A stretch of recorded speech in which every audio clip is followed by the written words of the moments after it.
হে উদ্ধব, হে কৃষ্ণ, তোর অন্তরে কি কোনো দয়া মায়া নেই? তোর অন্তরে দয়া মায়া নাই সে বন্ধুরে, তোর অন্তরে দয়া মায়া, তোর অন্তরে কি একটু দয়া মায়া নেই? তোর অন্তরে দয়া মায়া নাই সে বন্ধুরে, তোর অন্তরে দয়া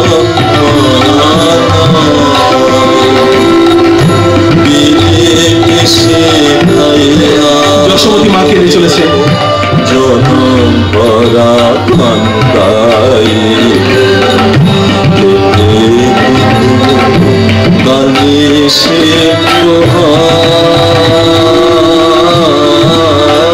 বন্ধুরে, বীরে দেশে খাইয়া মোরে জনম ভরা কান্দাই কেঁদে কেঁদে বানিসে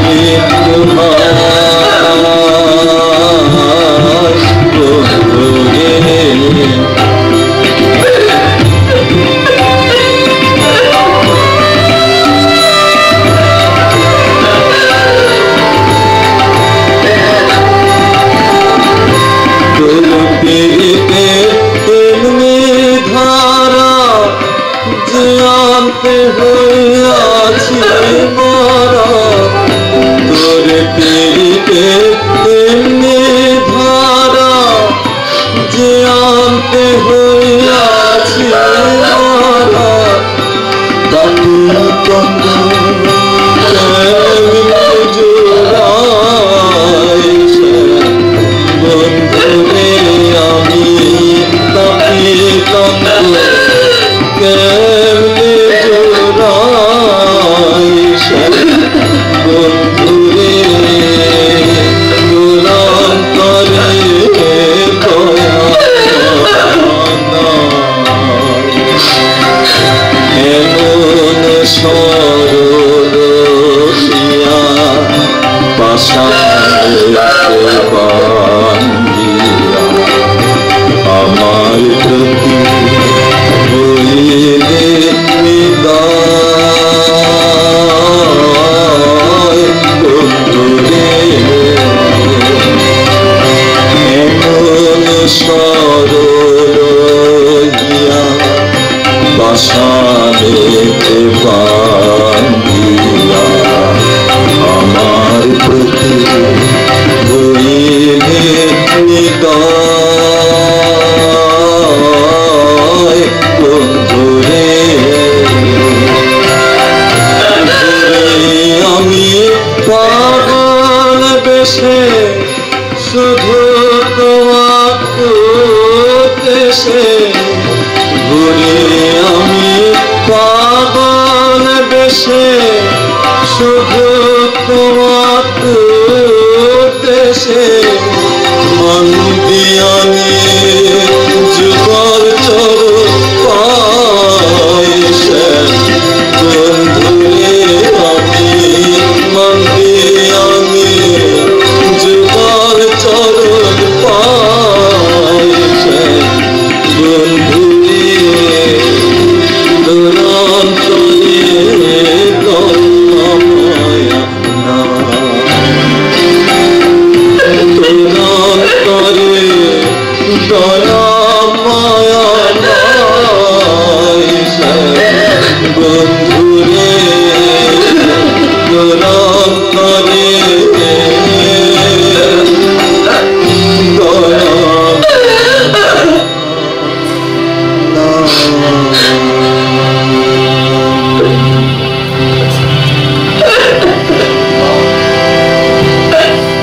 যশোমতী মা কান্নায় ভেঙে পড়ছেন। নন্দগৃহে আছড়ে বেদনার ছায়া, সবাই কাঁদছেন, প্রিয় ক্রন্দনরত। প্রত্যেকটি রজকণা ইট কাঠ পাথর যেন প্রেমে বিগলিত, প্রত্যেকে যেন ক্রন্দনশীল, প্রত্যেকে ক্রন্দনরত। সেই বিরহের করুণ রষ্টি সুখদেব মহারাজ্যে 10ম অধ্যায়ের 47 নম্বর স্কন্ধে নিপুণ ভাবে তুলে দিয়েছেন।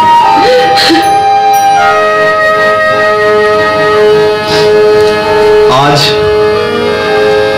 জ্ঞান আর প্রেম যেন মুখোমুখি বসে আছে। কৃষ্ণ পিতা বসুদেব সূতিকাগারে ব্রহ্মের স্বরূপ কৃষ্ণকে দেখে স্তন্যপান করাতে ভুলে গেছিলেন, করেছিলেন কৃষ্ণ স্তুতি। বসুদেবও ভুলে গেছিলেন তার পুত্রকে আশীর্বাদ করতে। ব্রহ্মা বিষ্ণু মহেশ্বরদের সঙ্গে তিনিও যোগ দিয়েছিলেন ব্রহ্মস্তুতিতে। আর ব্রজের নন্দন নিজের পাদুকা কৃষ্ণের মাথায় চাপিয়ে ঘুরে বেরিয়েছিলেন সারা বৃন্দাবন পুত্র স্নেহে। ব্রজের যশোদা কৃষ্ণের ব্রহ্মস্বরূপ বিশ্বরূপ দর্শন করেও তর্জন গর্জন করে ছুটে গেছিলেন কৃষ্ণকে বাঁধবার জন্য। তার বিভূতি রসের লীলায় আপ্লুত হয়েও মাতৃরসে উদ্বুদ্ধ হয়ে তিনি বেঁধেছিলেন তার আদরের ননী গোপালকে প্রেমের রজ্জুতে। তাই মথুরার কৃষ্ণের পাদদক্ষে উদ্ধব হন পরম ধন্য। আর ব্রজের গোপীরা যখন শুনেছিলেন শ্রীকৃষ্ণ এক কঠিন ব্যাধিতে, তখন এবং যখন গর্ভমণি চেয়েছিলেন পাদদক, গোপিনীরা সবাই পা বাড়িয়ে দিয়েছিলেন যে হে মুনিবর, এই নাও এই নাও, আমার পায়ে পাদদক নিয়ে এক্ষুনি যাও, এক্ষুনি যাও। জানি না, হয়তো আমার পাদদকে শ্রীকৃষ্ণের পীড়া, তার ব্যাধি হয়তো ভালো হবে। সেই পরব্রহ্ম স্বরূপের কে নিজের পাদদক দিতে গোপীরা ভোলেননি। এই হলো সহজ প্রেম। তাই উদ্ধব বলছেন, ये तो प्रेम की बात है बूढ़ो, নন্দ বাবা বলছেন जिंदगी तेरे बस की नहीं है। উদ্ধব, এসব প্রেমের কথা, प्रेम की এই ব্রহ্মজ্ঞানের কথা নয়। है बूढ़ो, बंदगी तेरे बस की नहीं है। यहाँ सर्द की होते हैं सौदे, आशिकी इतनी सस्ती नहीं है। ये तो प्रेम की बात है बूढ़ो, बंदगी तेरे बस की नहीं है।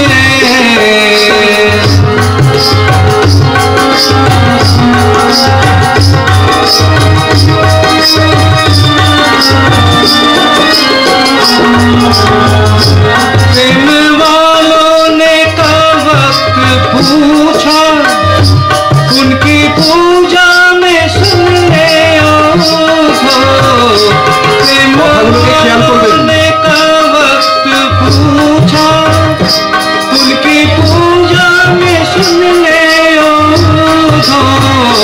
यहाँ दम दम में होती है पूजा, यहाँ दम दम में होती है पूजा।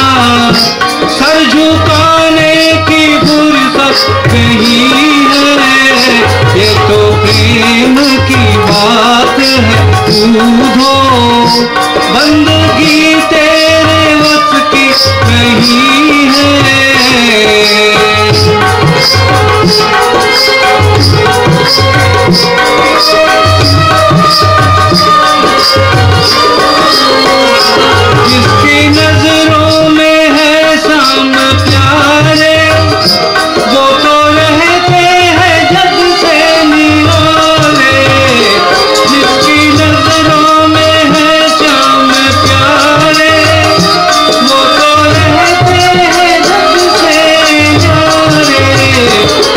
नजरों में मोहन समाए, जिसकी नजरों में मोहन समाए, वो नजर फिर तरसती नहीं है।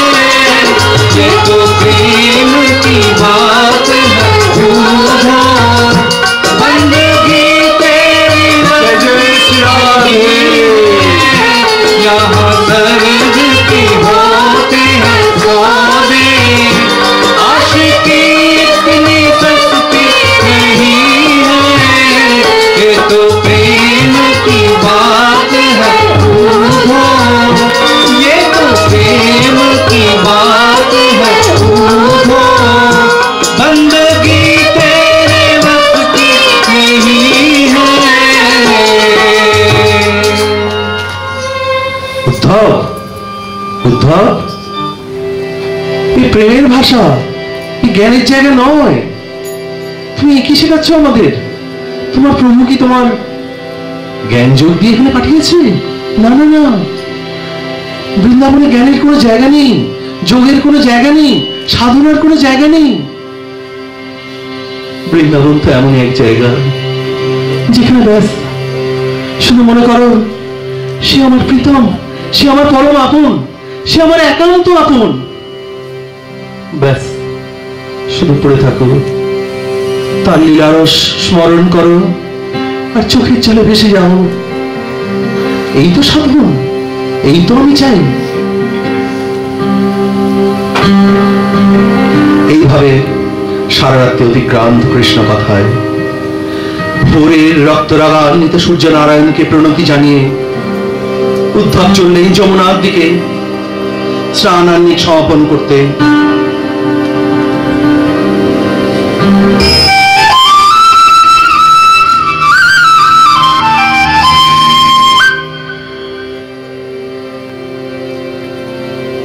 কানে আসছে শ্রীকৃষ্ণ প্রেমাবেশে গোবিন্দের উচ্চস্বরে গান। গানের বিষয়বস্তু ছিল প্রাণ গোবিন্দের রূপ, গুণ, সৌন্দর্য, মাধুর্যের কথা। কণ্ঠে বিরহের বেদনা, জলে নেমে শাস্ত্রের মতে মন্ত্র দ্বারা আচমন করতে রাখলেন উদ্ধব। উদ্ধব বলে চলেছেন,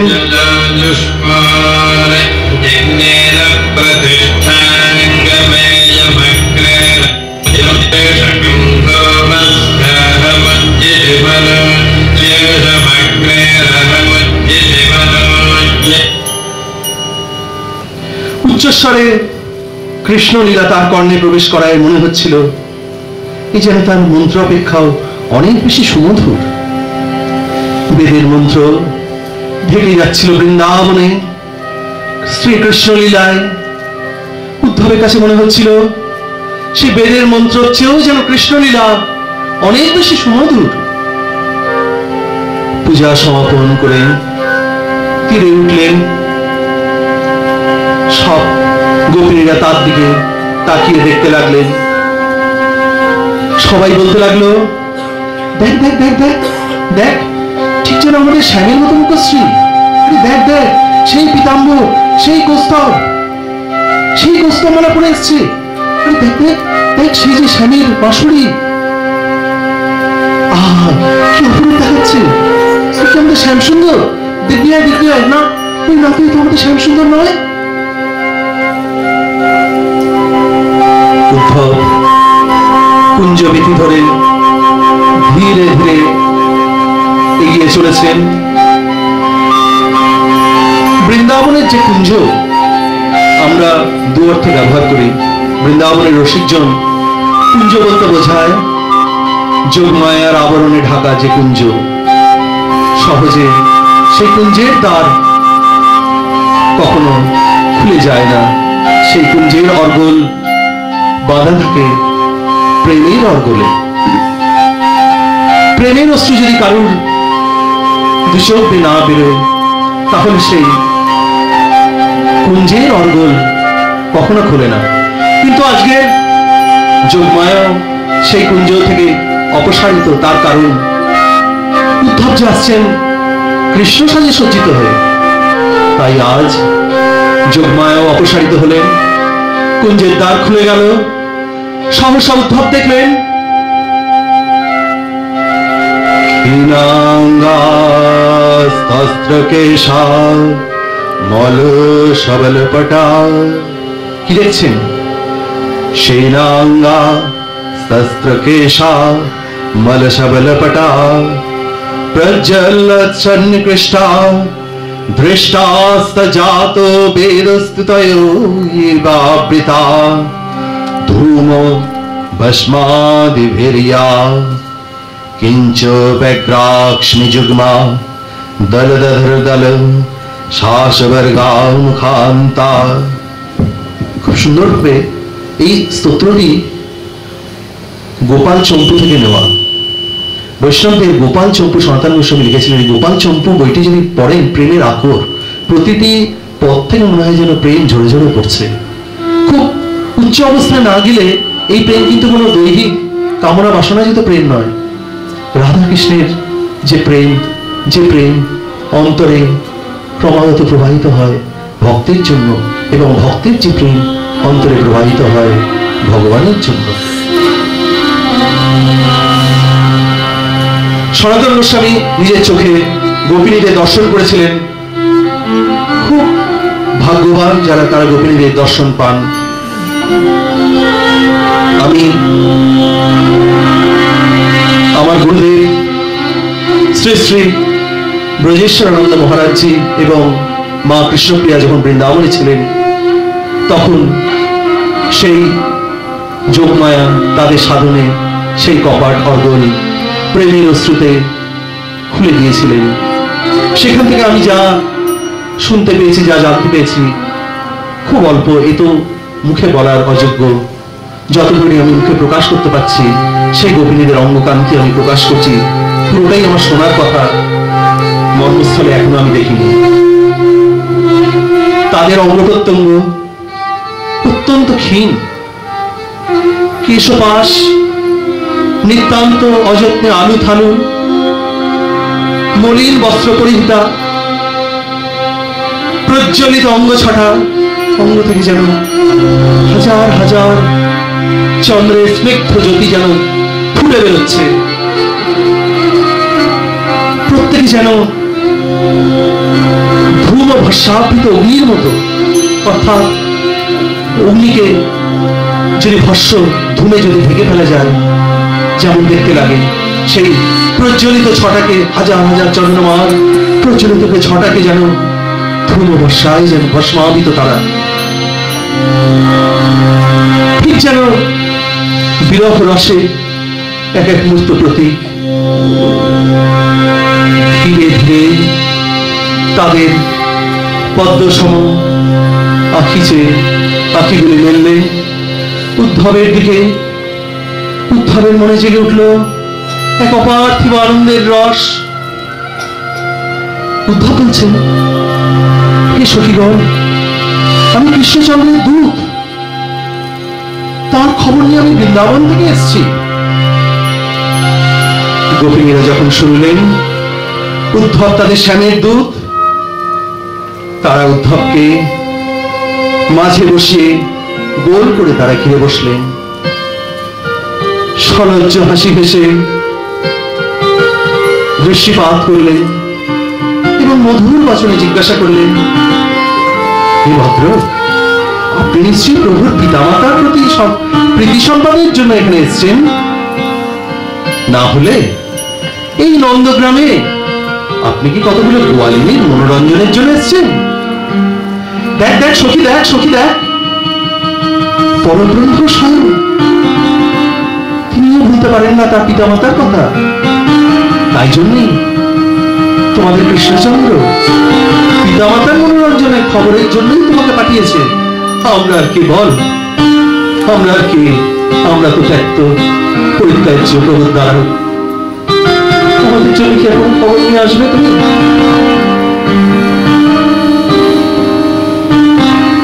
প্রভু বললেন, না না না না, সখীরা, তোমরাও আমার সমান প্রিয়, তোমরাও প্রভু সমান প্রিয়।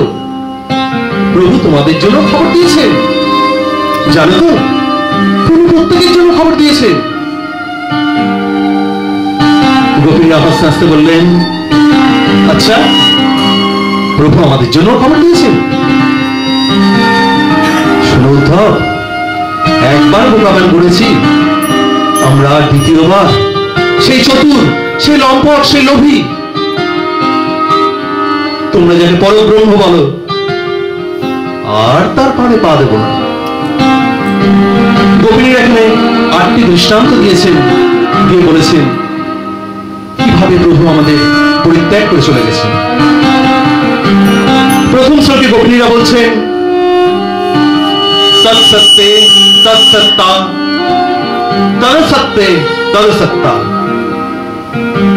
আমি এগুলো ব্যাখ্যা করছি না, সময় অভাবে। দ্বিতীয় শ্লোকে বলেছেন পুংভি শ্রী উকৃতা জদ্বৎ সুমন শ্রী ও ষটপদে। আরেকটি শ্লোকে বলেছেন অকল্পনম নৃপতিং প্রজা।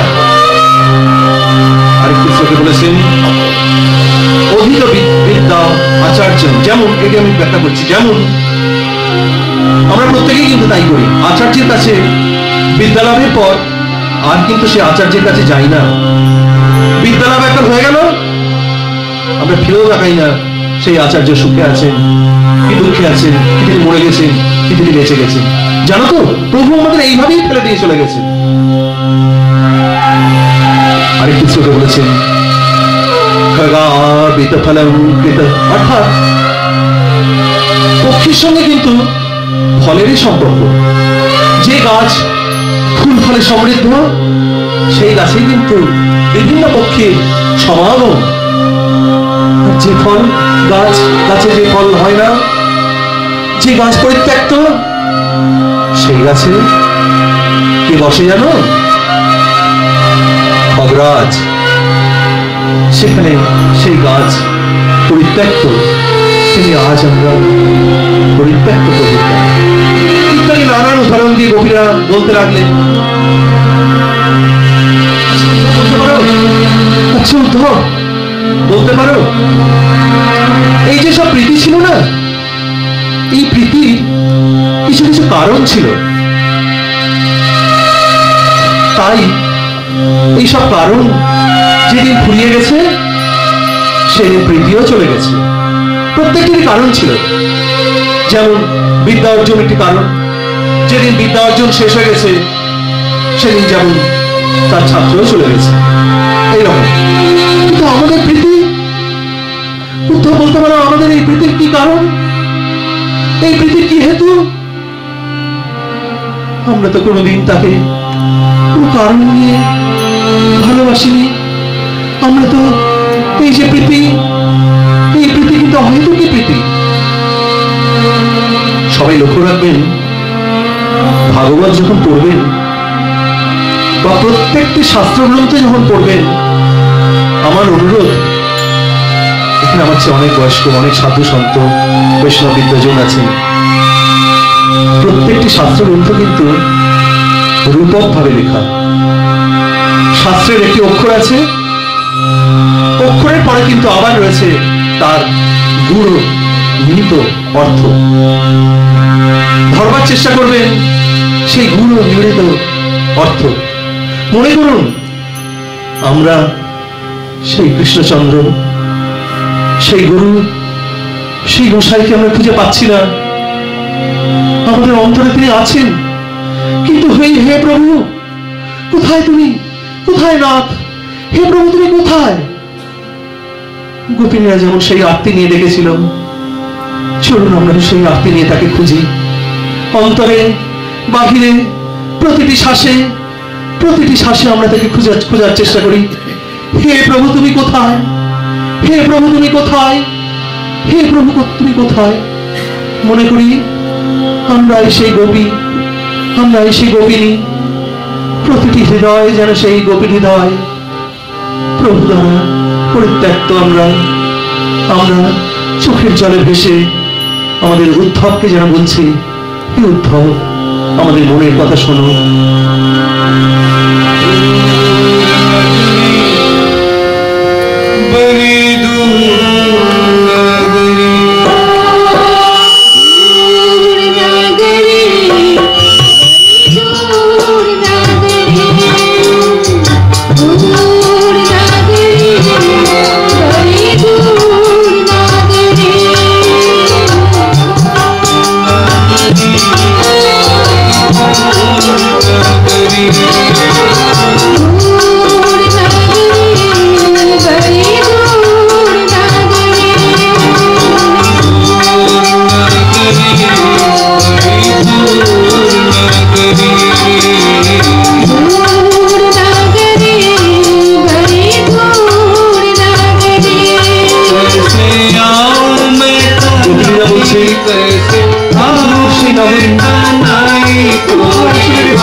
বলতে বলতে গোপিনীরা কান্নায় ভেঙে পড়লেন।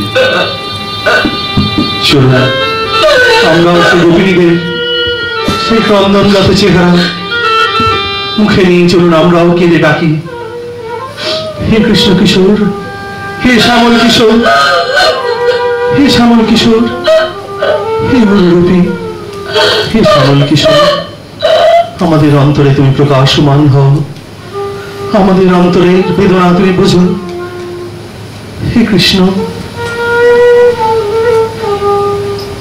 হে কৃষ্ণ করুণা সিন্ধু দীনবন্ধু জগৎপথে গোপেশ গোপিকা কান্ত রাধাকান্ত নমস্তুতে। ওম কৃষ্ণায় বাসুদেবায় হরে परमात्मने प्रणत क्लेश नाशाय गोविंदाय नमो नमः गोविंदाय नमो नमः गोविंदाय नमो नमः गोविंदाय नमो नमः।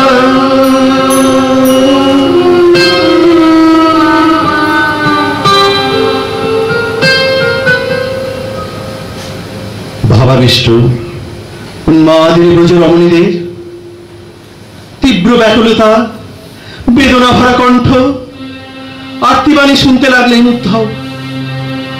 এমন ব্যথা, এমন ব্যথা, এমন কথা, এমন বেদনা ভরা স্বরে উন্মাদিনীর মতো গোপিনীরা গাইছেন, হে কৃষ্ণ, হে শ্যাম সুন্দর, তুমি কবে আসবে?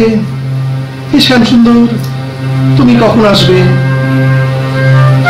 কিছুটা ধাতস্থলে উদ্ধব বোঝাতে বসলেন সেই একই কথা, সংযোগ দিয়ে বিভিন্ন ব্রহ্মগানের কথা। গোপিনীরা প্রশ্ন করল, উদ্ধব, আচ্ছা বলো তো একটা প্রশ্ন, তুমি তো এত জ্ঞানের কথা বলছো, এই মন যখন দেহের চিন্তা করে তখন তাকে কি বলে? উদ্ধব বলেন, কেন? একে দেহই বলে। আচ্ছা উদ্ধব, যখন এই মন প্রিয়তমের জন্য চিন্তা করে তখন তাকে উদ্ধব কি বলে? উদ্ধব পড়ে গেছেন মহাভাবরে। একে তিনি কি বলবেন? একে প্রেম বলবেন না বিরহ বলবেন? আজ উদ্ধবের জ্ঞানের ভান্ডার পুরো শূন্য। জ্ঞানী বৃহস্পতি গুরুদেব অন্তরে বসে রয়েছেন, আজ তিনিও বাক্যহারা। কি উত্তর দেবেন? এ কি প্রেম নাকি বিরহ, নাকি বিরহের মূর্ত প্রতীক, নাকি প্রেমের পরের অবস্থা, নাকি উন্মাদগ্রস্ত প্রেম? কি বলবেন? উদ্ধবের আজকে ভাষা কাটা। উদ্ধব আজকে চোখের জলে ভাসছে সেই উন্মাদিনী গোপিনীদের অবস্থা দেখে। উদ্ধব চুপ করে ভাবেন যে প্রশ্নের কি উত্তর দেবেন। দেখে গোপিনীরা বললেন, আচ্ছা উদ্ধব, এই মন কি প্রীতম হয়ে যায় নাকি মনই সে শ্যাম সুন্দরের কাছে নিবদ্ধ হয়?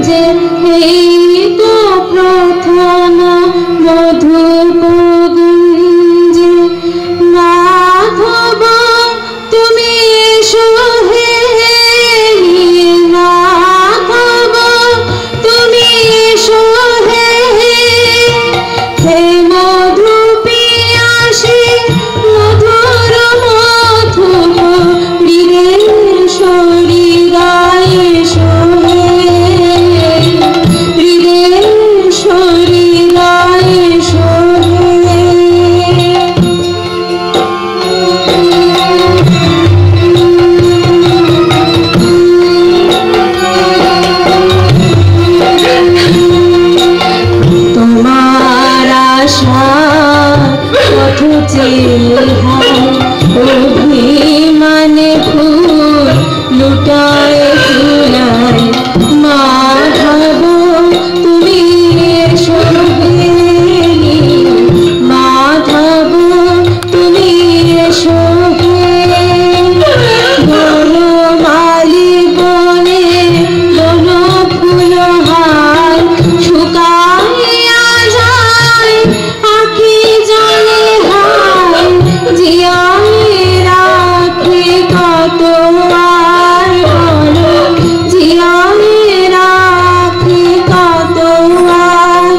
এদের মধ্যে এক গোপিনী শ্রীকৃষ্ণের মিলনের কথা চিন্তা করছিলেন। এত গোপিনীদের মধ্যে এই গোপীর রূপ যেন সহস্র চন্দ্রমার মতো। সুখদেব মহারাজ ভাগবতের কোথাও কিন্তু বলেননি যে সেই গোপিনীর কথা। সুখদেব মহারাজ গোপনে বলেছেন সেই গোপী হলেন কাচী।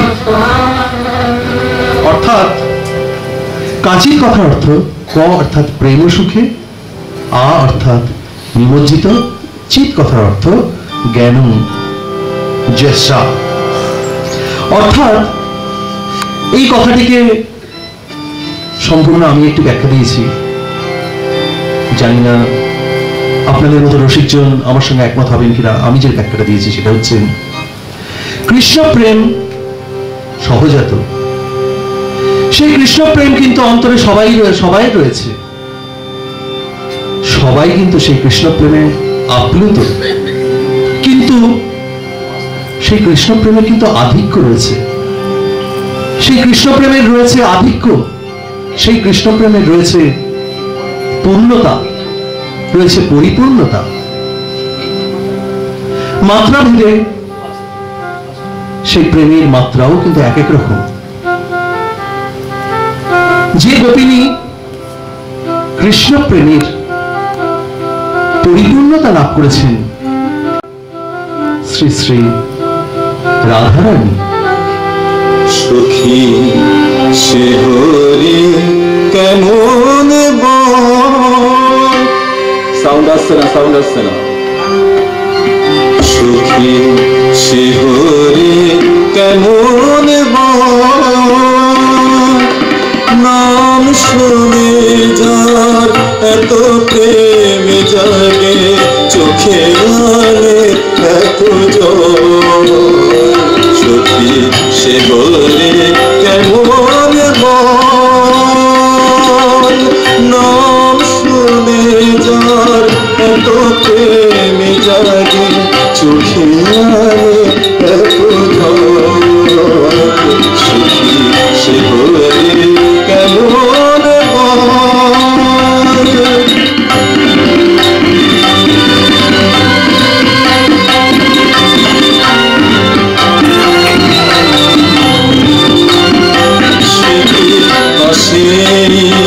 পৃথিবীতে রাধে রাধা নাম বাসরিতে, সে কি আসে এই পৃথিবীতে রাধে রাধা নাম বাসরিতে। যার অনুরাগে বিরহ যমুনা, যার অনুরাগে বিরহ যমুনা হয়ে ওঠে চঞ্চল। সখী শিহরি কেমন নাম শুনে যার এত প্রেম জাগে, চোখে আলে এত জল। সখী শিহরি কেমন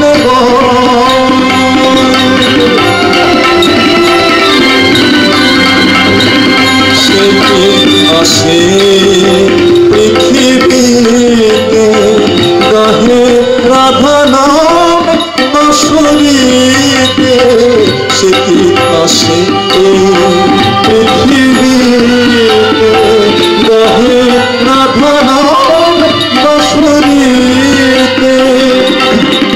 যার অনুরাগে বিরহ যমুনা, যার অনুরাগে বিরহ যমুনা হয়ে ওঠে চঞ্চল। সখী শিহরি কেমন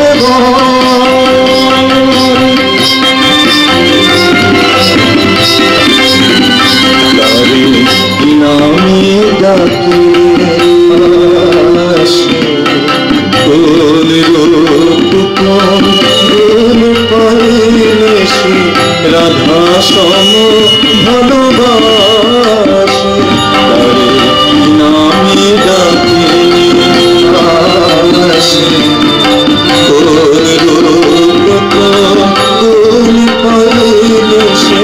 রাধা সম ভালোবাসি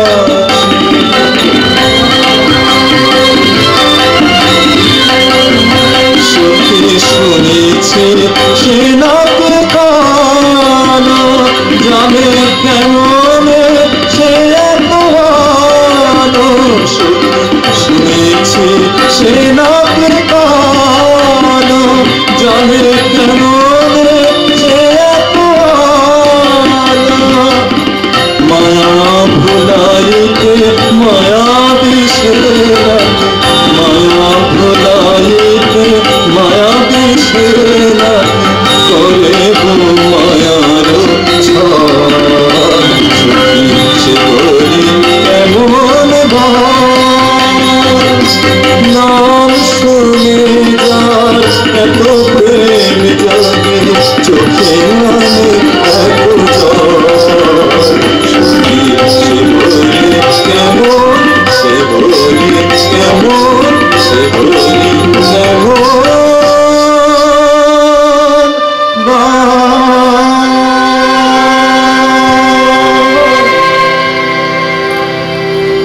সখীরা বলছেন, হে উদ্ধব, সেই হরি কেমন? তুমি কি তার কিছু বর্ণনা দিতে পারো? আমি ফিরে এসেছি আবার আগের প্রসঙ্গে। রাধারানী যিনি হচ্ছেন কৃষ্ণের প্রেম এবং কৃষ্ণ বিরহ রসিকজনের সাধনার এই দুইটি উত্তুঙ্গ চূড়া। কৃষ্ণ চৈতন্য যদি কেউ পাঠ করে থাকেন দেখবেন প্রেম এবং বিরহ এই দুটি নিত্য, এবং যে সাধক এই কৃষ্ণ প্রেম এবং কৃষ্ণ বিরহের মধ্যে অনন্ত ডুবতে পারেন তিনি প্রেমের পরিপূর্ণতা লাভ করেন। তাই তো রাধারানী হলেন মাদলাক্ষ মহাভাবন। চৈতন্য চরিতামৃতে লেখা আছে, বুঝিবে রসিকজন না বুঝিবে মূঢ়। কোথাও কিন্তু রাধারানীর নাম উল্লেখ করা নেই, বলা আছে কাচিত, যিনি বিরহ এবং প্রেমের পরিপূর্ণতা লাভ করেছেন।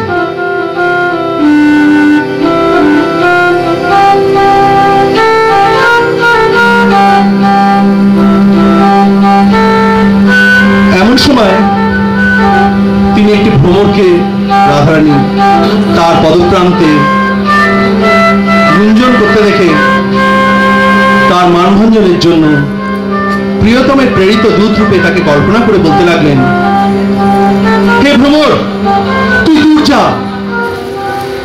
তুই হচ্ছিস মধু, তুই হচ্ছিস মধুকর। আর ভ্রমর গাইছে, চরণ জয় কিশোর মোহি চরণ জয় কিশোরী যা কিশোর কৃষ্ণ কৃষ্ণ প্রেম ভণ্ডারী যুগল প্রীতি কথা রসিক মুখ শুনি শুনি যুগল প্রীতি কথা রসিক মুখ শুনি শুনি আয় শরদ তোমারি চরণ জয় কিশোরী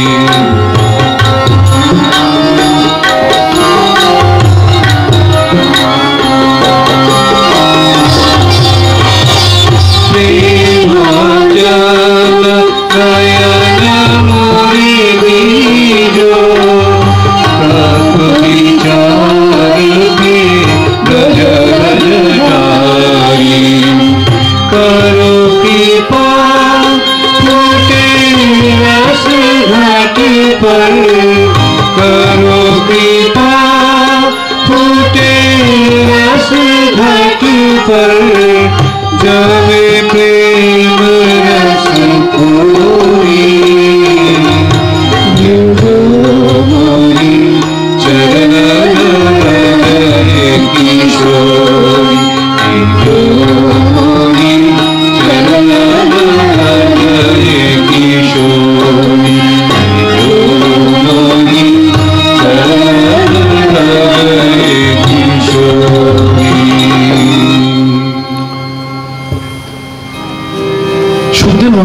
বলছেন,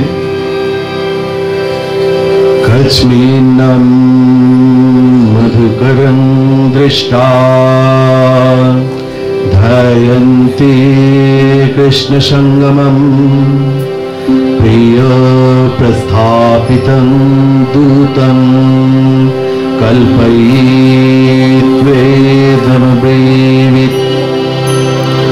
মধুকর কালো, ভ্রমরা কালো, শ্রীকৃষ্ণ কালো। বিরহের অঙ্গারে আজ উন্মত্ত গোপীরা কোনো কালো জিনিস দেখলেই তারা জড়িয়ে ধরেন। কৃষ্ণ তমাল বৃক্ষ থেকে তারা মনে করেন শ্রীকৃষ্ণ। গগনে যখন কৃষ্ণ কালো ঘন মেঘ থাকে, উন্মত্ত ভাব তারা দৌড়ে যান, জড়িয়ে ধরার চেষ্টা করেন সেই কৃষ্ণ কালো ঘন মেঘকে শ্রীকৃষ্ণ ভেবে। এমন সময় সেখানে মধুকর এসছেন, মধুকরের রূপ কালো। গোপিনীরা ভাবছেন এই মধুকর বোধহয় মথুরা থেকে এসছে, শ্রীকৃষ্ণের প্রেরিত দূত। তাই গোপিনীরা তাদের বিরহঙ্গার পক্ষান্তরের তাদের রাগ সম্পূর্ণভাবে উজাড় করে দিচ্ছেন সেই মধুকরকে লক্ষ্য করে। আর সামনে দাঁড়িয়ে রয়েছেন উদ্ধব, যিনি এসছেন মথুরা থেকে দূত স্বরূপ। এই অতি উত্তম সময় তাদের অন্তরের এতদিনের জ্বালা গোপিনীরা প্রকাশ করতে লাগলেন। সেই মধুরকে দেখে বলতে লাগলেন, হে মধুকর, তুই দূর যা, তুই দূর হ, তুই আমার এই চরণ ছুঁস না। জানিস জানিস এই চরণ কি তার হৃদয়ের মাঝে রেখেছিল আমার যখন মান হতো। জানিস ভ্রমর, আমার যখন মান হতো না, তখন সেই যে তোকে দূত করে পাঠিয়েছে মথুরা থেকে, সে এসে দাঁড়াতো, আমার এই চরণ পদ্ম নিজের মস্তকে ধারণ করে আমার মান ভাঙাতো। শুধু আমার নয়, এই যে দেখছিস এখানে যে যতজন গোপিনীরা রয়েছে, প্রত্যেকেরই কিন্তু তিনি সেই চরণ পদ্ম, চরণ রজ নিজের শিরে ধারণ করে বলতেন, হে গোপিনীরা, তোমাদের সঙ্গে প্রেমের খেলায় আমি পরাজিত। আমার অনেক জন্ম লাগবে তোমাদের মতো এই প্রেম পেতে। আমি আর এটাকে লম্বা করছি না বলতে। আমরা সবাই জানি শ্রী গৌরসুন্দরের কিভাবে জন্ম, এবং তারপরে আমরা সবাই জানি গৌরসুন্দরের সেই অভিসম্পাদ অদ্বৈত প্রভুর থেকেই জন্ম।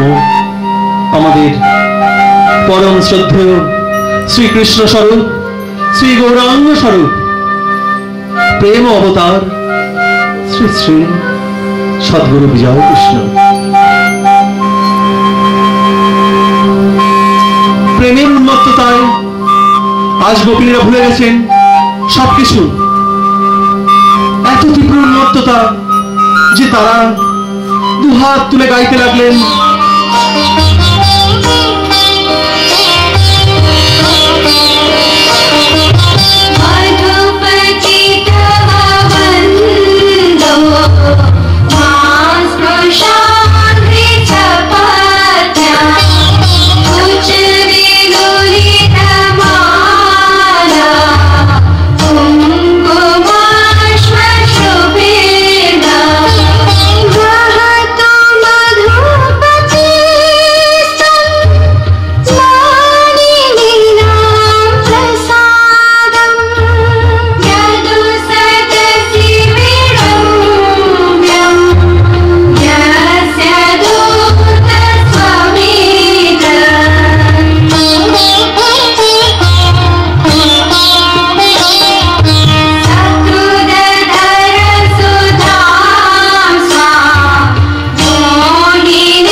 গুনগুন করছে।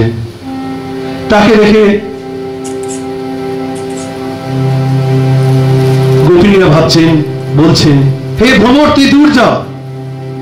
এই যে তোর পায়ে যে পরাগ লেগে রয়েছে, এ আর কিছুই না, এ হচ্ছে শ্যামের গলায় বনমালা তার শপথনীদের পক্ষে মর্দিত হয়েছে, তারই কুমকুম। জানিস তো, তুই যেমন কপটি তেমনি তোর প্রভুটিও কপটি। গোপাল চম্পু সনাতন গোস্বামী এই কপটি অর্থাৎ খুব ভালো একটা অর্থ বার করেছেন। সনাতন গোস্বামী বলছেন, খুব বুকে লেগেছে সনাতন গোস্বামী, ভাবছেন যে হায় হায়, গোপিনীরা আমার প্রভুকে বলেছে কপটি। সনাতন গোস্বামী বসে রয়েছেন গাছের তলায়, কপটি কপটি ভাবছেন যে কি কথা, কপটি, মিথ্যাবাদী, চোর, এই বলছে গোপিনীরা। বসে রয়েছেন, 3 দিন খাওয়া হয়নি। হঠাৎ একদিন একটি গ্রাম্য বালক তার কাছে এসে ব্যাখ্যা করতে বসলেন, ए बाबा, तू इतना दिन यहाँ पर क्यों बैठे हैं रे? कुछ नहीं खा रहे हैं, कुछ नहीं पी रहे हैं, यहाँ पर बैठे हैं, क्या कर रहे हैं तू? सनातन गोस्वामी बोलते हैं, हे बालक, दूर जा, मैं गंभीर चिंता में हूं। बालक बोलते, अरे बाबा, तुम यही तो सोच रहे हो कि तुम्हारा प्रभु को बोल रहा है कपटी। अरे बाबा, हमारा यहाँ पर देश में कपटी का अर्थ मालूम है तुमको? कपटी क अर्थात যিনি নিজের সুখকে চাপা দিয়ে বা দূরে সরিয়ে রেখে পরের সুখকে প্রাধান্য দেন, তাকেই বলা হয় কপটি। শ্রী বৃন্দাবন চন্দ্র ছিলেন এমনই কপটি। তিনি গোপিনীরা যখন উন্মত্তবাদ হয়ে যখন কৃষ্ণ তবাল দেখে মূর্ছিত হতেন, যখন উন্মত্তবাদ যমুনার দিকে ধেয়ে যেতেন, কৃষ্ণ ঘন কালো মেঘ দেখে, হা কৃষ্ণ, হা জগন্নাথ, হে প্রেমার্থী হরণ, তখন শ্রীকৃষ্ণ তাদের অন্তরে প্রকাশ হতেন, তাদের শ্বাস ঘনীভূত হতো, তাদের শরীরে লাগতো রোমাঞ্চ, সেই রোমাঞ্চতে পেতেন তারা কৃষ্ণ আবেশ। কিছুক্ষণ পরেই তারা মূর্ছিত হয়ে পড়ে যেতেন। খুব ভালো এখানে বৃন্দাবনের রসিকজন বলেন এই মূর্ছাদেবীর গল্প। শ্রীকৃষ্ণ হচ্ছেন কপটি, তিনি নিজের সুখকে অর্থাৎ এই যে গোপিনীদের সঙ্গে মিলন, এই সুখই কিন্তু সর্বশ্রেষ্ঠ সুখ বলে শ্রীকৃষ্ণ বলেছেন। এবং শ্রীকৃষ্ণ ভাগবতে এও বলেছেন, গোপদের মুখে যখন আমি কোনো গালাগাল শুনি, পরিষ্কার কথা বলছি, গালাগাল যখন শুনি, বেদের স্তুতির চেয়েও তা আমার অনেক সুমধুর মনে হয়। তো যখন কোন ভক্ত কৃষ্ণ রসে আপ্লুত হয়ে স্বয়ং ভগবানের প্রকাশমানকে নিজের হৃদয় অনুভব করেন, তখন তার অবস্থা এমনই হয় যে তার প্রাণ মনে হয় যেন শরীর থেকে এই মুহূর্তে বেরিয়ে যাবে।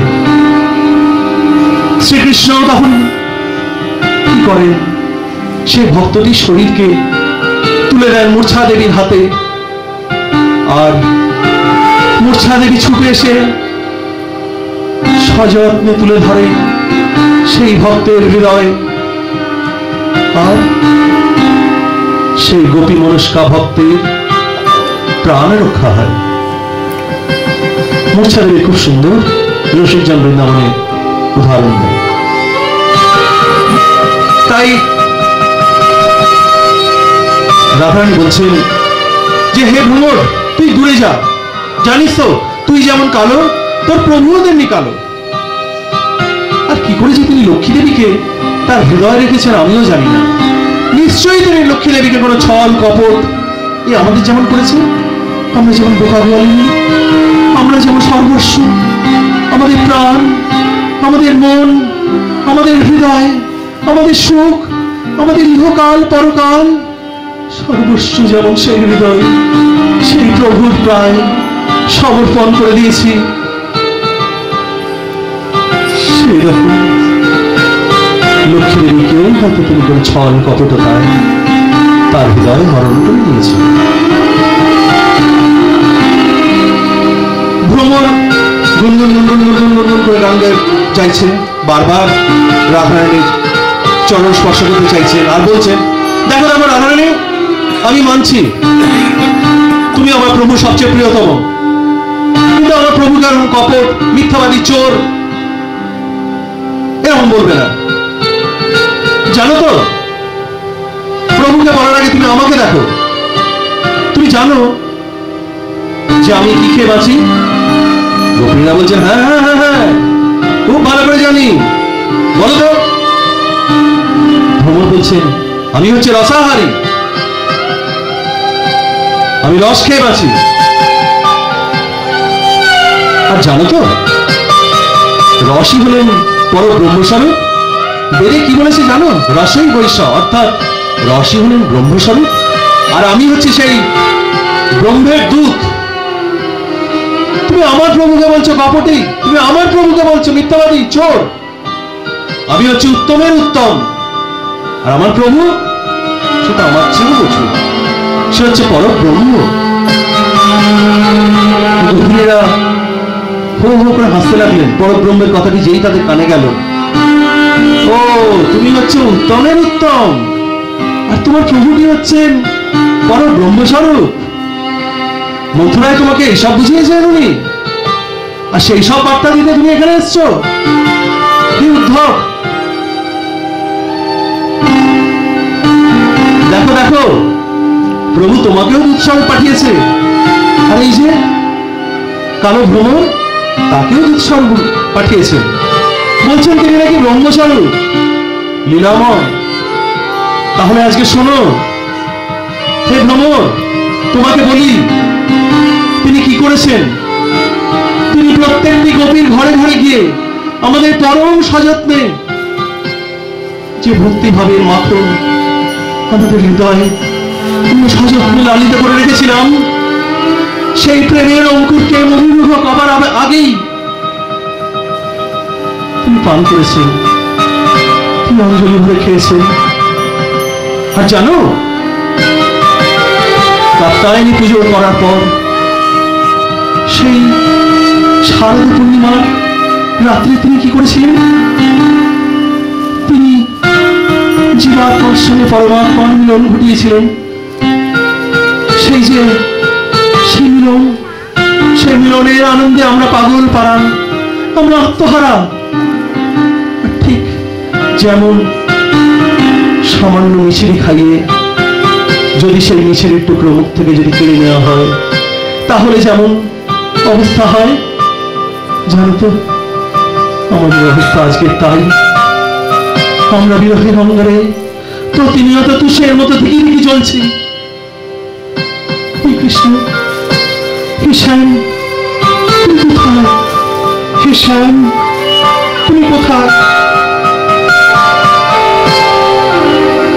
গোপীরা শ্রীকৃষ্ণ লীলার বিভিন্ন কথা বলতে লাগলেন বস্ত্রহরণের কথা বলতে লাগলেন, সে গোপিনীদের কিভাবে নাকানি চোখানি খাইয়েছিলেন, প্রেমের সাগরে ভাসিয়েছিলেন, ভক্ত হৃদয় তুফান জাগিয়ে উঠিয়েছিলেন, সুরের মূর্ছনায় জাগিয়েছিলেন প্রেমের উন্মত্ততা। গোপীরা বলছেন তার মতো মিথ্যাবাদী হবে ব্রহ্ম? আমাদের বলেছিলেন তিনি নাকি আবার আসবেন। কোথায়? তিনি শুধু দূত রূপে তোমাকে পাঠিয়েছেন, উদ্ধবকে পাঠিয়েছেন, কিন্তু কোথায় তিনি? আচ্ছা ঠিক আছে ভ্রমর, না হয় মানলাম তিনি হচ্ছেন পরব্রহ্ম, তাহলে কোথায় তার মুক্ত? তিনি তো আমাদের মতো দিন দুঃখীদেরও, নন্দ বাবার মতো দিন দুঃখী, আপনারা তো তিনি সরিয়ে রেখেছেন, একবারের জন্য আসেননি। আমরা তো তার জন্য সন্তান, স্বামী, আত্মীয় পরিজন, মর্যাদা, ইহলোক পরলোক সবই ছেড়েছি। পরিবর্তে বলতে পারো, আমরা কি পেয়েছি? শুধুই চোখের জল, শুধুই চোখের জল। আর শোনো, এ তো নয়তো তিনি আমাদের সঙ্গে করেছেন, আর তুমি পরব্রহ্ম বলছো? তুমি তো নাকি জ্ঞানী, বেদ পাঠী। তাহলে বলি শোনো, তিনি রাম অবতারে কি করেছেন? চোরের মতো লুকিয়ে, ব্যাধের মতো গাছের আড়াল থেকে দাঁড়িয়ে তিনি বালিকে বধ করেছিলেন। আরো শুনবে, আরো শুনবে। শূর্পণখা, যে শূর্পণখা আকুল হয়ে তার দিকে ছুটে গেছিলেন, তিনি তার নাক কান সব কেটে করেছিলেন কুরুপা। ভ্রমর বলছেন, জানো জানো কেন তাকে কুরুপা করেছিলেন প্রভু? তবে শোনো, প্রভু তাকে আত্মসাৎ করেছিলেন। প্রভু বলেছিলেন, যে প্রেম নিয়ে শূর্পণখা এসছে, সেই প্রেমের কোনো তুলনা হয় না। তাই তিনি নাক এবং কান কেটে করে দিয়েছিলেন তাকে কুরুপা, যাতে তার দিকে কেউ তাকিয়েও না দেখতে পারেন। কুব্জা রূপে তিনি করেছিলেন, তাকে পাঠিয়েছিলেন মথুরায়, এবং সর্বপ্রথম তিনি প্রণয় স্বীকার করেছিলেন কুব্জাকে করেছিলেন তার প্রধান মহিষী। আরো শুনবে, আরো শুনবে। সেই বালি রাজা, ছোট্ট বামনের অবতার রূপে তোমার সেই পরব্রহ্ম এসেছিলেন দান নিতে। দানের আছিলায় সেই বালিকেও তিনি করেছিলেন নিঃস্ব, সর্বস্ব হারায়। সেই বালিকে স্থান দিয়েছিলেন পাতালে। সেই বলি মহারাজ, অতএব এই তোমার পরব্রহ্ম, এই তার লীলা।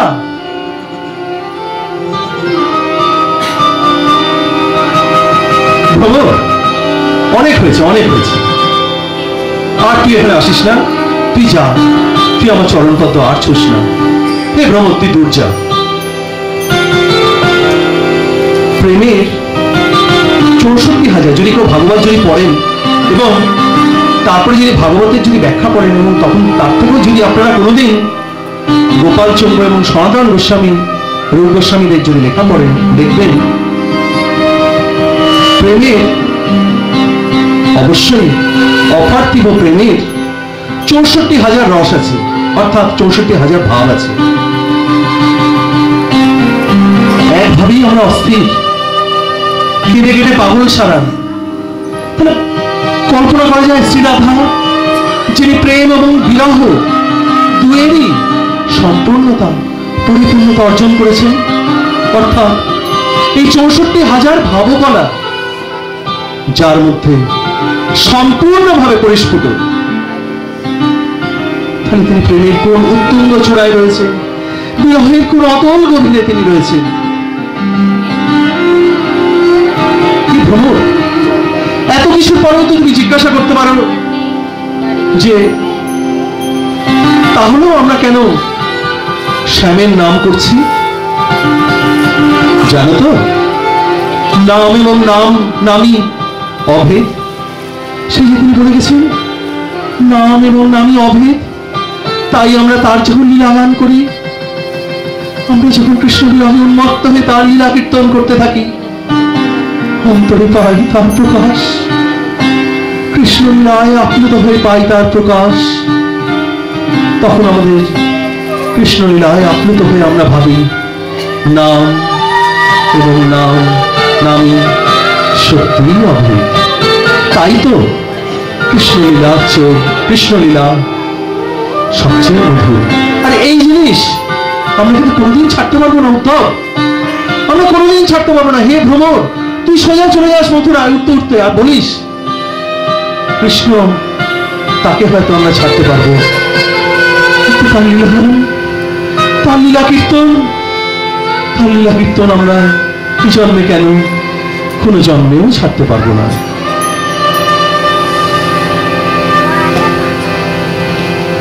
উচ্চস্বরে গোপিনীরা কাঁদছেন, একে অপরকে জড়িয়ে ধরছেন। কৃষ্ণ বিরহ লীলায় আস্থা আপ্লুত। উদ্ধব ভাবছেন, কি অদ্ভুত প্রেম, কি অদ্ভুত জীবেরা। স্বয়ং পরব্রহ্ম কাঁদছেন মথুরাতে, যিনি স্বয়ং পরব্রহ্ম, তিনি মথুরায় কাঁদছেন এই জীবেদের জন্য। আর এই যে জীব, এরা কাঁদছেন কৃষ্ণ বিরহে। এ কি উন্মত্ততা!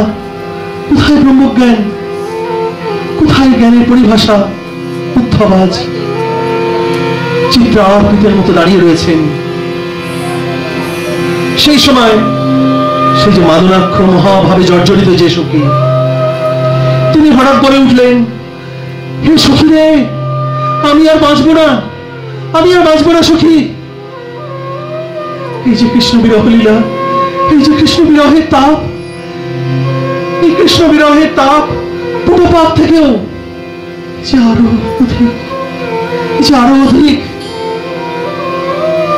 উত্তপ্ত কালকুটের বিষেচ্ছ, যে আরো গভীর। পীড়িতের এত যন্ত্রণা দিন দুটি গো, কি জানাইল আমার নন্দে। পীড়িতের এত যন্ত্রণা দিন দুটি গো, কি জানাইল আমার নন্দে, কি জানাইল আমার নন্দে। যন্ত্রণা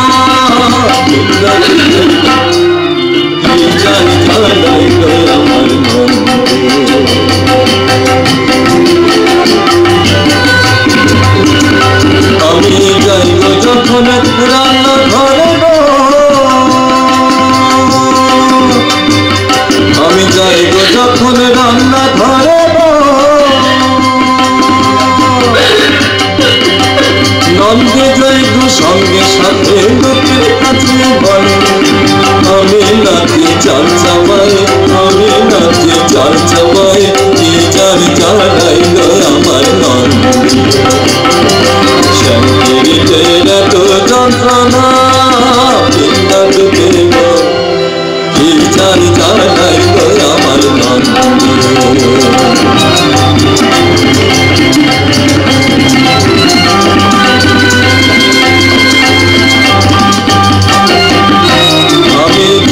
যখন চান করিতে গো, আমি যাইব যখন চান করিতে গো, নন্দে যাইব সঙ্গে সাথে লোকের কাছে, নন্দে যাইব সঙ্গে সাথে লোকের কাছে বলে, আমি নাকি লাই খেলাই, আমি নাকি লাই খেলাই, জানাইল আমার নন্দে। শান্তির এত যন্ত্রণা বিন্দা তুলে গো, কি জানাইল আমার নন্দে।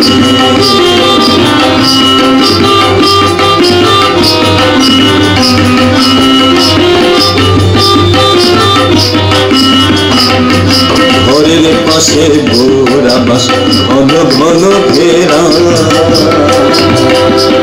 আমি ভাসতে ভাতে নামে তোর সারি গেল ছিঁড়া। ঘরের পাশে গোরা বাস ঘন ঘন ঘেরা, আমি ভাসতে ভাতে নামে তোর সারি গেল ছিঁড়া। আমি যাইব যখন বছর ঘরে গো,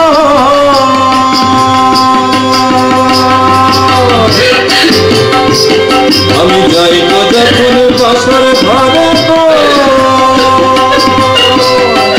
নন্দী যাইব সঙ্গে সাথে লোকের কাছে, নন্দী যাইব সঙ্গে সাথে লোকের কাছে বলে, আমি নাকি প্যান্ডে নাই, আমি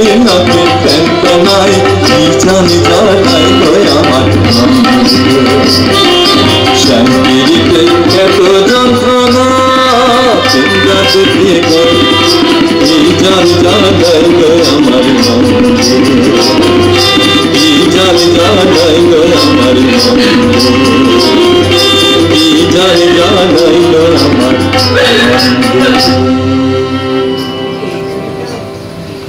বলছেন রাধারানী, এ দেহ বাঁচিয়ে রাখিবার আমার আর প্রয়োজন নেই রে সখী, এই জীবন আমি এখনই ত্যাগ করব।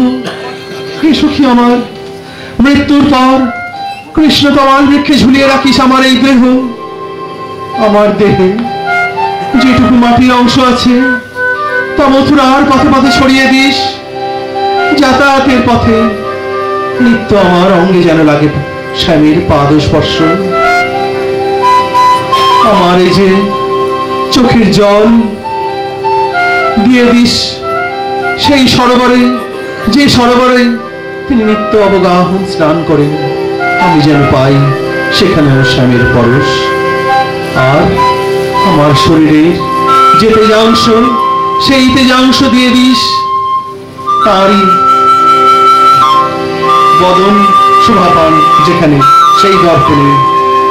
আর অবশিষ্ট যে অংশটুকু, সে অংশটুকু ছড়িয়ে দিস আকাশে বাতাসে, যেন আমি সহস্র সহস্র চোখ পেলে দেখতে পারি আমার শ্যাম সুন্দরের লীলা। কিছুক্ষণ ফেলে বললেন, নারী সখী নারী, আমার মরা তো হবে না, আমার মরা তো হবে না সখী। তিনি তো বলেছিলেন আমি আবার আসবো। সেই সময় আকাশে একটি কাক উড়ে যাচ্ছিল, একটি বায়স উড়ে যাচ্ছিল।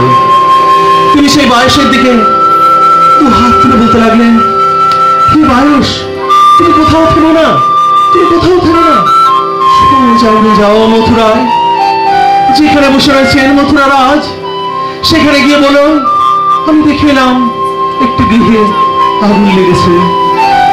সেই গৃহটি হলো আমার এই দেহ মন্দির। আর আগুন লাগিয়েছে কি জানো, আগুন লাগিয়েছে কি জানো, সেই শ্যাম সুন্দর, সেই শ্যাম সুন্দর যিনি মথুরার রাজা হয়ে আজ বসে রয়েছেন, সেই শ্যাম সুন্দর। বলো সেই আগুনে আমার দেহের মধ্যে এই প্রাণ পশুটা ছটফট ছটফট করছে, কিন্তু দেহের অর্গল যে তুমি বন্ধ করে রেখেছ, তিনি যে এই দেহের অর্গল বন্ধ করে রেখেছেন, তাকে সযত্নে বলো তিনি যেন এই দেহের অর্গল খুলে দেন। সেই দেহের অর্গল হলো তার সেই একটি আশ্বাস বাণী, আমি আবার আসবো, আমি আবার ফিরে আসবো। হে প্রিয় সখীরা, আমি আবার ফিরে আসবো তোমাদের মাঝে।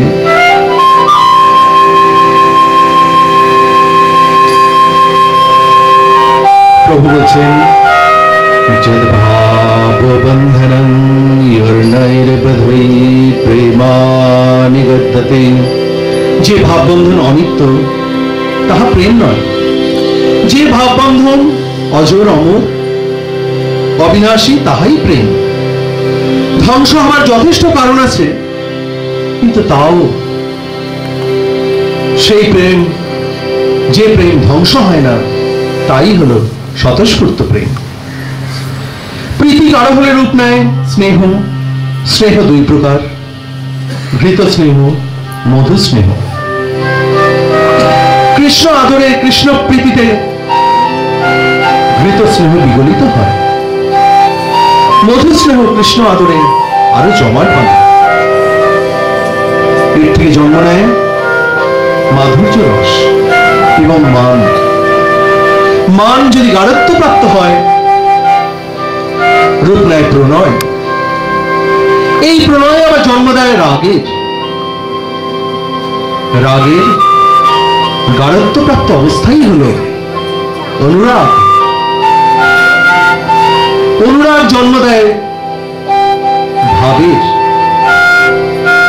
ভাবের আবার দুই প্রকার অবস্থা, এক হলো রূঢ় ভাব, আরেক হলো অধিরূঢ় ভাব।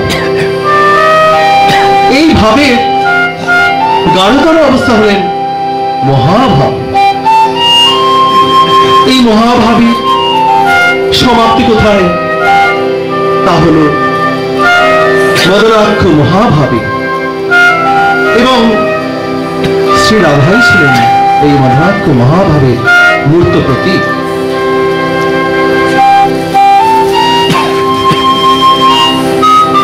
উদ্ধব জোড়হস্তে দণ্ডায়মান হইয়া অশ্রু পুলকিত শরীরে বলিতে লাগলেন, ব্রজের এই যে রসতরঙ্গ, এই যে রসতরঙ্গ আমি দেখছি, তুমি বিহ্বলিত। কৃষ্ণ প্রেম যে যোগের প্রতিটি অবস্থা লাভ করা যায়, আস্থা প্রমাণিত। আপনারা ধন্য, ভাগ্যবতী, আপনাদের মতো অবস্থাই তো জীবের কাম্য। উদ্ধবের এই কথা কিন্তু শান্ত করতে পারল না। তারা বললেন যে আমরা এমনই ভাগ্যবতী যে আমাদের প্রাণ পুরুষ আমাদের ছেড়ে চলে গেছে।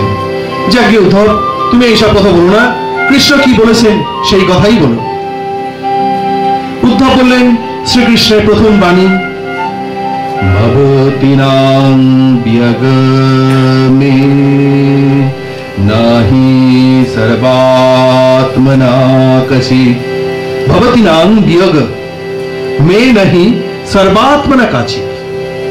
শ্রীহরির বাণী, তিনি বলছেন, আমি হচ্ছি সর্বাত্মক, আমার সঙ্গে আপনাদের বিরহ কখনোই হতে পারে না, কোনোদিনও হয়নি। উদ্ধব বলেন, শ্রীকৃষ্ণের সংবিত শক্তির আধার। উদ্ধব এইভাবে ব্যাখ্যা দিচ্ছেন ব্রহ্মতত্ত্ব স্বরূপ ভাবে। উদ্ধব কি বলছেন? উদ্ধব বলছেন, তিনি হচ্ছেন ব্রহ্মস্বরূপ, তিনি হচ্ছেন ব্রহ্মময়। ইট, কাঠ, পাথর, এমনকি আপনারা যে বস্ত্র পরিধান করেছেন, আপনারা যেখানে পা দিয়ে রয়েছেন, ইট, কাঠ, পাথর, বালি, সর্বত্র তিনি চৈতন্য সত্তা রূপে তিনি সর্বত্র বিরাজমান। আর প্রেমের পরিভাষায় আজ গোপিনীরা শুনছেন, কৃষ্ণ বলছেন,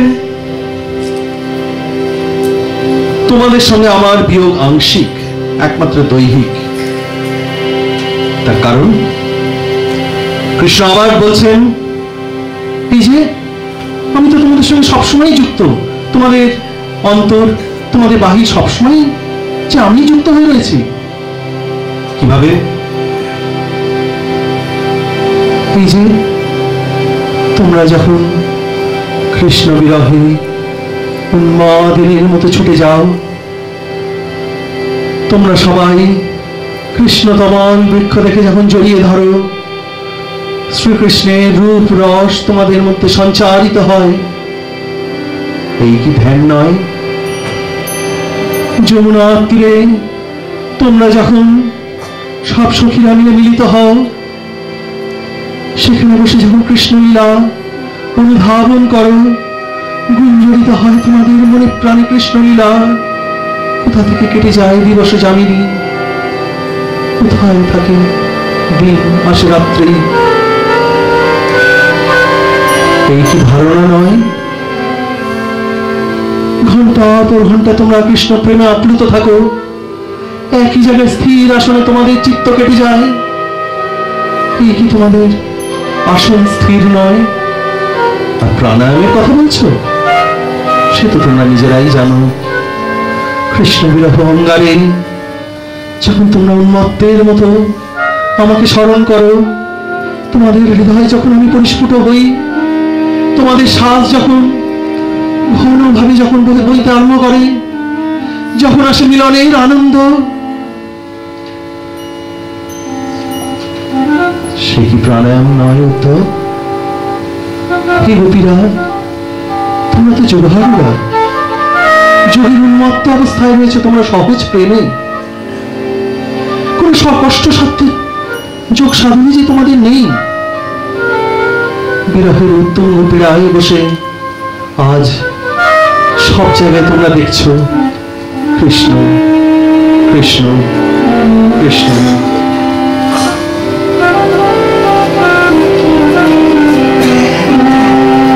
উদ্ধব শ্রী রাধার চরণে পড়ে চাইলেন সেই ব্রজ প্রেম, উদ্ধব সংবাদের এবার শেষটুকুনি আমি বলছি, খুব মন দিয়ে শুনবেন। উদ্ধব চাইলেন সেই কৃষ্ণ ব্রজ প্রেম। শ্রী রাধা উদ্ধবকে বলছেন,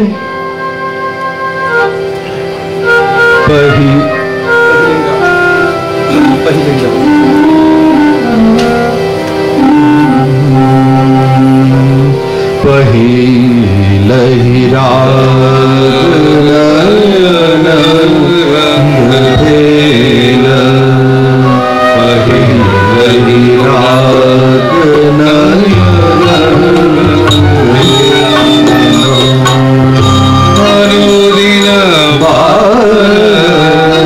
अनुदिन अवधिन गेल, अनुदिन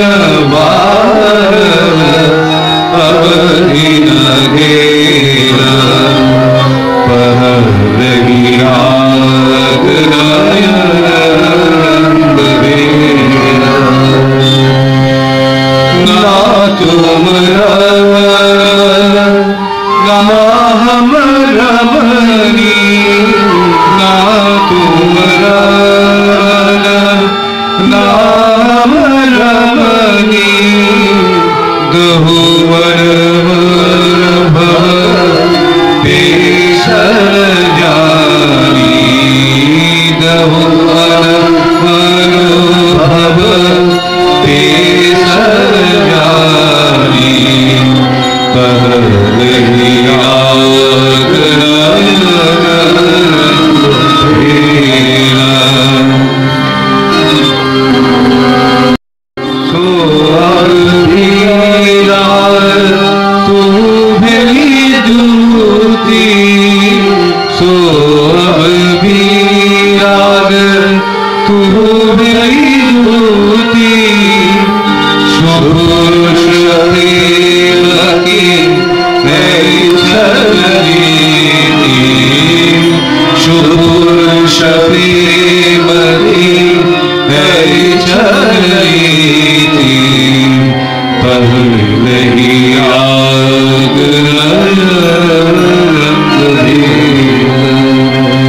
पहिलहि राग नहीं भेल। রাধারানী বলছেন, না তুম রমন, না তুম রমন, না হম রমনী, ना तुम रमन, ना हम दुह मन मन भव पेशर जानी, আমার এক জায়গায় বলছেন রাধারানী,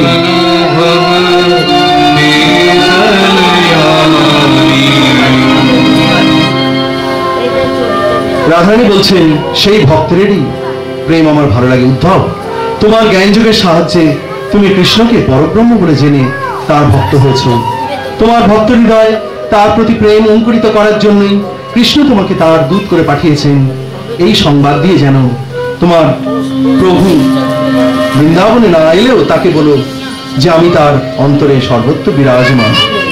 শ্রী রাধা বলছেন, ইহা সত্য হে উদ্ধব, এবার আমার দূত হয়ে তুমি তোমার প্রভুকে গিয়ে এই সংবাদই দিও আর আমার অবস্থার কথা বলো। তোমার পরব্রহ্ম শ্রীকৃষ্ণের মোহন রূপের প্রথম দর্শনেই তার প্রীতি তীব্র আকর্ষণ অনুভব করেছিলাম। সেই প্রত্যাশাহীন আকর্ষণ দিন দিন বেড়েই গেছে। এই আকর্ষণের জন্য অন্য কোনো সাধনের প্রয়োজনই হয়নি। প্রেমী এই মিলনাকাঙ্ক্ষায় মধ্যস্থতা করেছিল। তাই উদ্ধব আর শ্রীকৃষ্ণের এই যে সংবাদ, অনেক কিছুই তো বলা যায় সেখানে, কিন্তু এখানেই শেষ করছি। উদ্ধব শ্রীকৃষ্ণের আর সময় নেই, কিছুটা সময় চলে গেছে। উদ্ধব মথুরায় গিয়ে শ্রীকৃষ্ণের চরণে আশ্রয় পড়েছিলেন। আশ্রয় পড়ে প্রভু জিজ্ঞেস করেছিলেন, তুমি কি শিখে এসছো উদ্ধব? উদ্ধব বলছেন,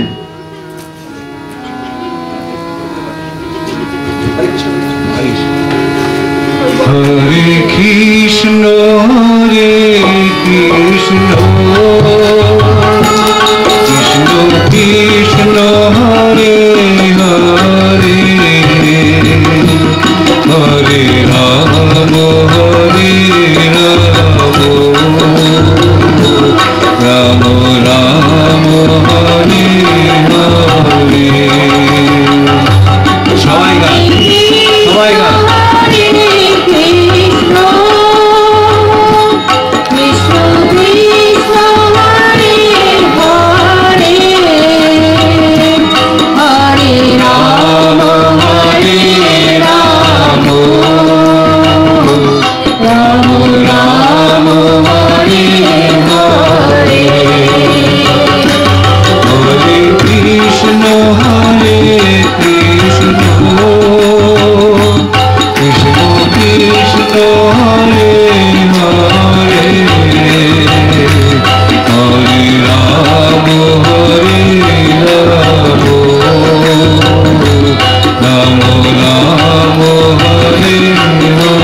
হরিগুণ অনন্ত। অতএব আজকের আমরা এখানেই শেষ করছি। শেষ করা বলা উচিত নয় হরিকথা।